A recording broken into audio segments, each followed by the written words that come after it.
retour devait être une déflagration. À l'automne 2014, lors de son élection à la présidence de l'UMP, rien ne semblait arrêter Nicolas Sarkozy. À tous ceux-là qui prédisaient notre disparition, je leur demande de regarder Paris, ici, porte de Versailles. J'étais fier d'être votre leader le temps de cette campagne. Au revoir à tous.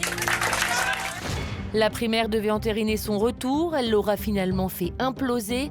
Un fiasco personnel, Nicolas Sarkozy n'a pas su imposer son programme, là même où François Fillon a réussi à convaincre. Pour l'ancien président, le scrutin s'est transformé en référendum. Toute la campagne se fait contre ou pour Nicolas Sarkozy. Nicolas Sarkozy hors jeu, sa garde rapprochée préfère, elle, réécrire l'histoire. Il avait à la fois sans doute cette part de déception, de voir qu'il n'avait pas su rassembler plus que cela, mais en même temps d'avoir réussi le redressement de sa famille politique. Si François Fillon a gagné, eh bien c'est naturellement qu'il y a des raisons. Sans doute le fait d'abord d'avoir été et acquis une stature, parce que Nicolas Sarkozy lui a confié les fonctions de Premier ministre. C'est forcément une étape qui se clôt aujourd'hui. Les sarkozystes doivent-ils tourner la page? Le sarkozysme, est-ce vraiment fini?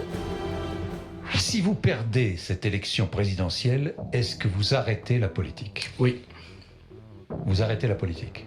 Si vous perdez le 6 mai, le 7 mai, vous abandonnez la politique. Vous pouvez me poser la question une troisième fois. Oui, non, mais je vous le dis, oui.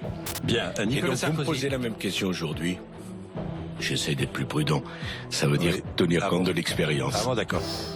Alors, question qui fâche, doit-on enterrer aussi vite le sarkozysme? Si oui, serait-ce un nouveau départ pour la droite? Au revoir à tous.